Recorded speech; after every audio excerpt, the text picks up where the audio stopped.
Era fevereiro quando nos conhecemos. Tivemos 2 semanas de aula, paramos para o carnaval, voltamos, tivemos mais 2 semanas de aula e em meados de março as nossas aulas presenciais foram interrompidas por conta do coronavírus, por conta da pandemia. Num primeiro momento, achávamos que seria uma paralisação de 15 dias e que logo retornaríamos às atividades. Pois bem, a paralisação durou muito mais tempo do que a gente imaginava. Gente, foram 11, contando com este, foram 11 encontros remotos, foram 11 aulas dadas no esquema remoto, usando o Zoom, usando o YouTube, usando as plataformas de ensino remoto da universidade. Sinceramente, não imaginava que chegássemos tão longe. Muito menos que os resultados fossem tão positivos. Sim, o período foi difícil. O período foi difícil para mim, foi difícil para vocês. Nossas rotinas, nossa forma de ensinar, vossa forma de aprender mudou radicalmente. Mas mesmo assim, os resultados eles foram muito positivos. Deixa eu te confidenciar uma coisa. Se nós juntarmos aí o momento presencial com o momento à distância, nós tivemos efetivamente 14 aulas. 14 aulas e aí 2, 3 semanas dedicadas às nossas provas. P2 e substitutivas ainda estão por vir. Gente, nunca num primeiro semestre eu cheguei tão longe. Normalmente eu termino o primeiro semestre falando de barramentos, sem tempo de chegar em coprocessador aritmético, coprocessador vetorial, que invariavelmente são assuntos vistos no início do segundo semestre. Com vocês, a gente conseguiu ter esse resultado muito bom. E não só em termos de conteúdo cumprido, mas em termos de aprendizado também, porque as atividades que vocês me entregaram, o nível de questionamento nos e-mails, a participação de vocês em nossas videoconferências me mostra de uma forma muito clara que o aprendizado desse lado ele está acontecendo.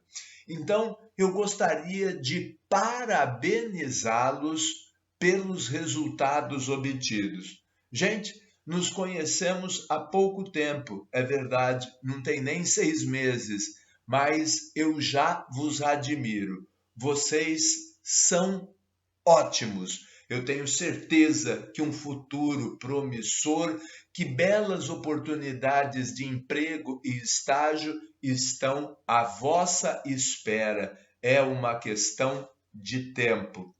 E digo, esse período de pandemia foi difícil? Foi, gente. Foi muito sofrido para mim. Eu sou um cara que amo rotina. Eu adoro rotina. Eu sou metódico. Alguns até dizem que eu sou doente, que eu tenho aquele negócio chamado TOC, transtorno obsessivo compulsivo. Talvez tenham um pouco de razão. Então, esse período foi de fato sofrido para mim, mas teria sido muito pior se não fosse a presença de vocês. Eu agradeço demais os momentos que tivemos. Mas olha, eu estou falando em tom de despedida, mas não acabou, não. Não acabou. Porque hoje eu quero aproveitar a oportunidade para filosofar um pouco com vocês.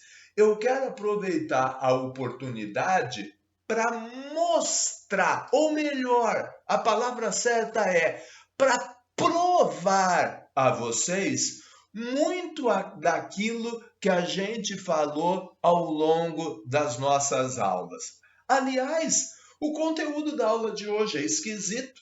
Se você for na pasta aula 14, que é a nossa aula de hoje, você não vai encontrar lá um doc, você não vai encontrar lá um arquivo chamado lousa, você vai encontrar um programa C#.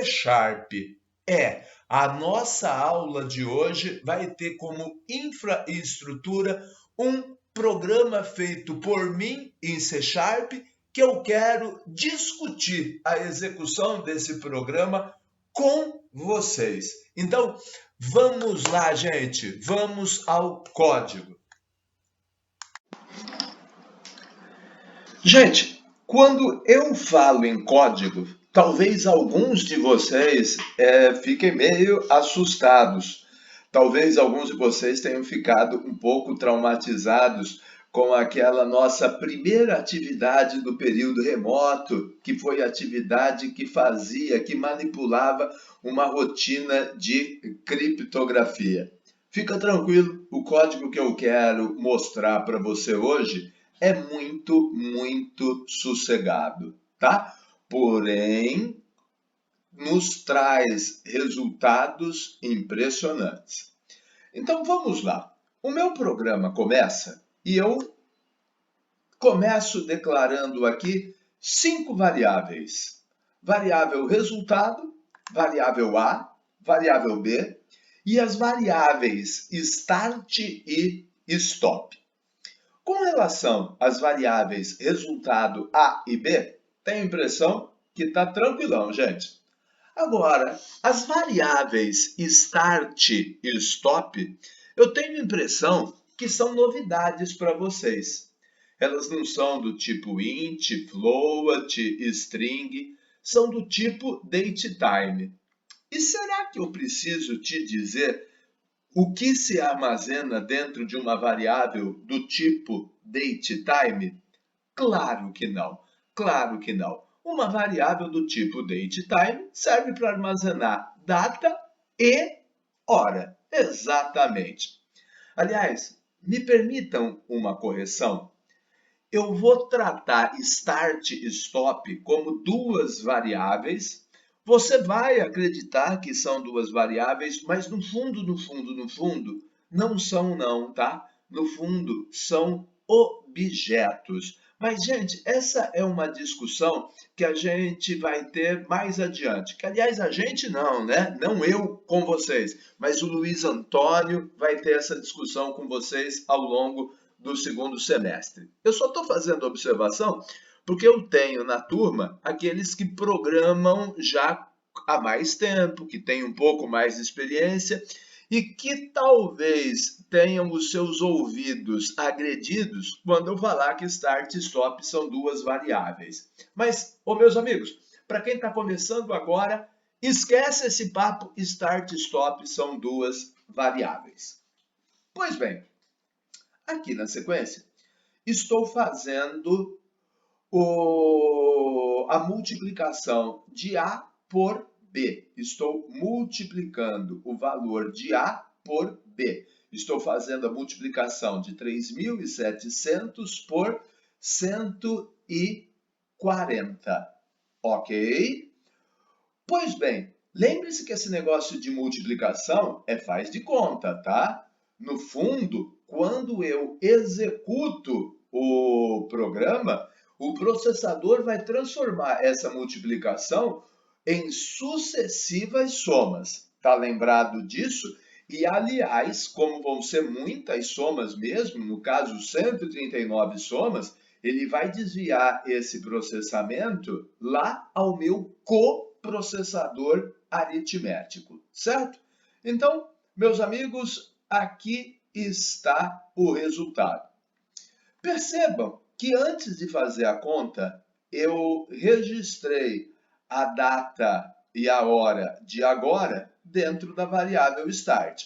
E ao final da conta, fiz a mesma coisa, só que dentro da variável stop. Então, a variável start registrou o horário em que eu comecei a fazer a conta e a variável stop registrou o horário em que a conta foi finalizada, ok? E na sequência eu te mostro quanto que deu o resultado dessa conta e te mostro em quanto tempo essa conta foi processada. Para tanto, eu só fiz stop menos start. Para tanto, eu só subtraí os dois valores, ok? Bom, quero te mostrar um segundo cálculo que eu fiz logo na sequência. Aí está um segundo cálculo, ok? Bom, meus amigos, bate o olho no segundo cálculo e bate o olho no primeiro cálculo. Idênticos, não é mesmo? É. O mesmo cálculo. Exatamente a mesma coisa. Agora, eu vou botar o programa para rodar. Aliás, eu não vou te explicar o resto ainda. Eu vou te mostrar o que vai acontecer com o processamento desses dois primeiros momentos, ok? Então agora, deixa eu te mostrar a tela de execução.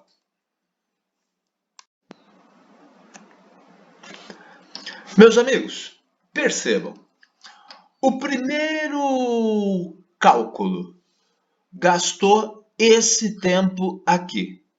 O segundo cálculo, que era exatamente o mesmo, olha lá, 3.700 vezes 140, gastou esse tempo aqui. Ou seja, gastou muito menos tempo, muito menos. O que é intrigante, exatamente o mesmo cálculo. Por que a gente gastou menos tempo? Amigos, lembra da tal da memória cache, que armazena os dados mais frequentemente utilizados? Pois é. A primeira vez que eu fiz o cálculo, as variáveis A, B e resultado já haviam sido utilizadas antes? Não, nunca. Então não estavam no cache, estavam na memória convencional. Quando eu repeti o cálculo usando exatamente as mesmas variáveis, ora, perceba o que aconteceu. O tempo diminuiu muito, mas o tempo diminuiu muito. Por quê? Porque agora as variáveis já estão em cache, aonde o acesso é muito mais rápido. Gente, que bacana, né? Como, a partir de uma operação tão simples, eu consegui comprovar a existência e a eficiência da memória cache, né? Então, meus amigos, é muito bom. Vamos seguir adiante. Vamos voltar ao código.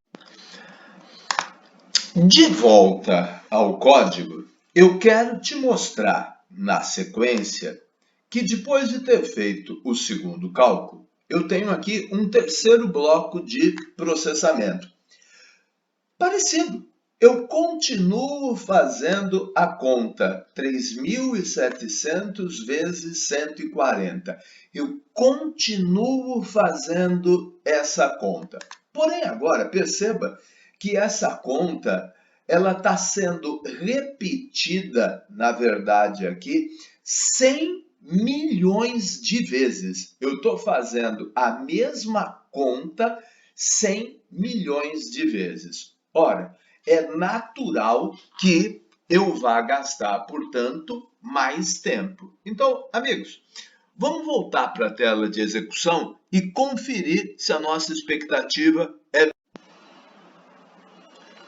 Bom, meus amigos, voltando à tela de execução, perceba que, obviamente, para fazer 100 milhões de multiplicações, eu gastei muito mais tempo do que gastava para fazer uma multiplicação.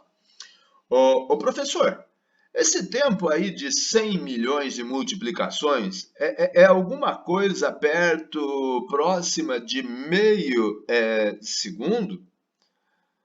É, é. O professor, o senhor acha que isso é muito tempo? Veja bem, para o meu referencial, para o teu referencial, isso é nada. Isso é nada, mas para o computador é bastante tempo, sim. Se a gente comparar numericamente, a gente vai perceber que a diferença é bastante grande. E até aí, estou chovendo no molhado, né? Você já tinha ideia de que a gente gastaria mais tempo. Agora vamos voltar para o código, porque agora a coisa vai ficar interessante. Gente, esse programa ele tem ainda mais dois outros cálculos, tá? O quarto e o quinto, que na verdade são repeteco. Só que os dois primeiros eu estava fazendo a multiplicação usando, para tanto, o sinal de multiplicação, o que talvez te dê a falsa ideia de que o processador multiplica. Mas a gente sabe que ele não faz isso. A gente sabe que esse processador, ele na verdade, quando se depara com uma multiplicação, ele transforma isso numa sucessão de somatórias para me dar o resultado. Pois bem, essa transformação acontece em tempo de compilação e ou decodificação, que é um processo interno ao processador que nós vamos discutir no segundo semestre. Ora, o que eu fiz no quarto cálculo? Ao invés de deixar essa transformação por conta do compilador, por conta do próprio processador, fiz eu. Ora, multiplicar 3.700 por 140 não significa fazer 139 somas? Pois bem, eu estou fazendo. Estão percebendo que esse for ele vai se repetir tantas vezes quanto for o valor de B? Digo, 140 vezes? Estão percebendo que na sequência eu tenho aqui a somatória?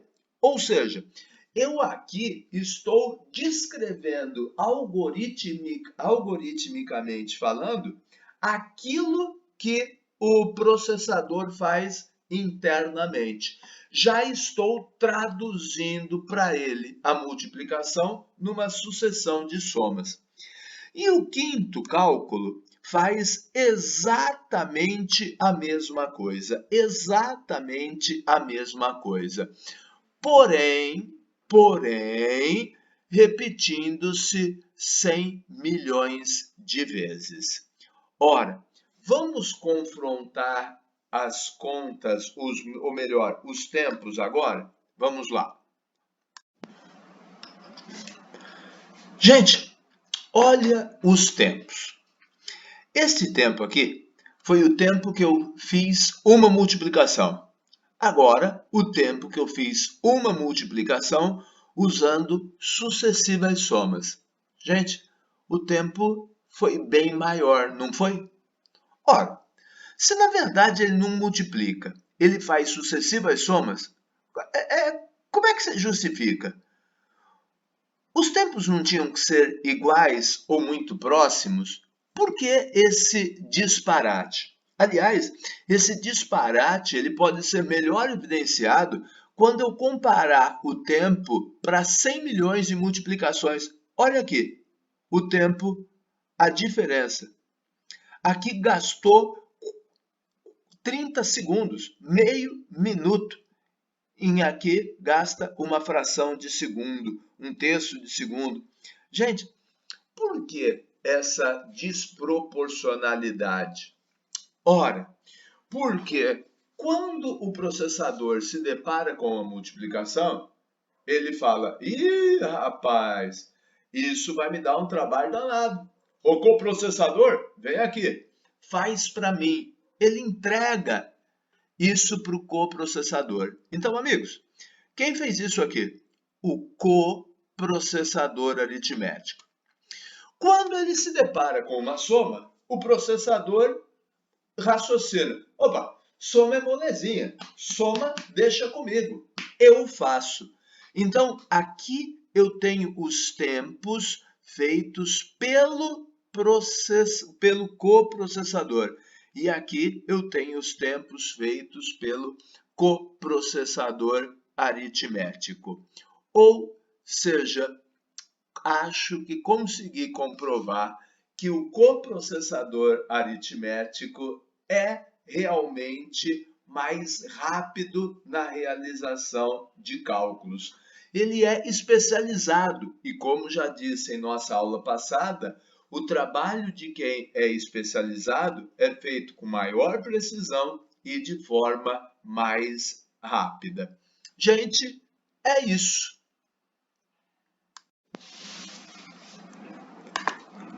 Gente, estou de volta. Nesse interim, eu copiei os dados da execução, aqueles que eu estava te mostrando até há pouco, e colei aqui. Rodei o programa de novo, fiz uma segunda execução, copiei os tempos obtidos e colei aqui. E agora eu quero ter uma outra discussão com vocês. Olha os tempos. 0031778, 0018053. 24, 33, 33, 27. Vocês estão percebendo que os tempos, eles estão diferentes? E isso me intriga, porque, gente, é exatamente o mesmo programa sendo executado exatamente no mesmo computador, o mesmo programa sendo executado no mesmo computador, o mesmo software e o mesmo hardware. Ora dá um tempo, ora dá outro. Gente, se o programa é o mesmo, se o hardware é o mesmo, os tempos não tinham que ser religiosamente iguais? Por que esse disparate? Por que essas diferenças? E, aliás, são diferenças que não seguem padrão nenhum. Às vezes, o que foi mais rápido na segunda, às vezes fica mais lento, e depois não tem padrão. Ok, mais lento, mais rápido, mais rápido, mais lento, mais lento, mais rápido. Tá percebendo? O negócio é meio louco. Será que alguém teria uma teoria? Gente, se você não tiver nenhuma teoria, a dica que eu te dou é aperta Ctrl Alt Del. O professor, mas isso não vai chamar o gerenciador de tarefas? Isso, é isso mesmo que eu quero que você faça. Porque quando você apertar o gerenciador de tarefas, você vai perceber que no teu computador você está cheio de outras tarefas e processos rodando em paralelo. Isso significa que tem um monte de coisa acontecendo no teu computador em regime de multitarefa. E muito daquilo que está rodando em paralelo contigo é do Windows, é do sistema e tem prioridade em relação a você. E às vezes eles vão precisar de mais tempo e esse tempo será concedido. Logo, sobrará menos tempo para você. Então, gente, numa máquina multitarefa, você nunca vai conseguir precisão de tempos. Ô professor, mas pelo amor de Deus, professor, as diferenças são muito grandes. Gente, não são tão grandes assim. Lembra em que nós estamos falando de tempos muito pequenos. Quando a gente vai trabalhar com tempos maiores, a gente começa a perceber que as diferenças já não são tão grandes assim, ok? Então, meus amigos, num ambiente multitarefa, é impossível você ter a precisão de tempos, ok? Bom, agora eu terminei mesmo, certo? Ah, e detalhe, nessa semana não temos atividade para entrega. Afinal de contas, reta final para as provas. Vocês precisam se preparar para elas. Gente, vamos lá.